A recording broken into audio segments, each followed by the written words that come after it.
જેના પગલા પૂજાય સાહેબ, જે આલોક છોડીને પરલોકની માલવા વૈયા ગયા, આજ દેવની હારવારી એમની પણ જોઈતું ચલે છે સાહેબ.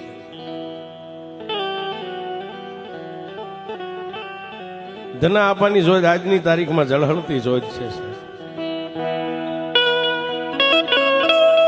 એની કમાણી કેવડી છે સાહેબ, એ તો તમે મગજમાં ક્યારેક વિચાર કરો. ક્યારેક એકલા બેઠા ને ત્યારે ખાલી આમ દાઢી હાથ રાખીને વિચાર કરવો કે મારો બાપ ધનો અહીં જે થઈ ગયો ને, મારા ધના આપવાનું કેવડું ભજન હશે સાહેબ. બાકી આપણે એમની જેવા માણસ છે સાહેબ, એ પંચમા ભૂતના પૂતળા છે ને આપણે પંચમા ભૂતના પૂતળા. પણ એને એ દેવની હારે કેવો તાર માંડ્યો છે કે સાહેબ, એ તાર આજની તારીખ સુધી મારી ગઢ પાવાની કાળિકાએ તૂટવા નથી દીધો. આમ દેવનો દીપ જલતો હોય, દેવની જોત જલતી હોય ને એક બાજુ મારા આપા ધનાની જોત આજની તારીખમાં હજી જોતને ઝાંખપ મારી ગઢ પાવાની કાલુડી કોઈ દી નહીં થવા દે બાપ.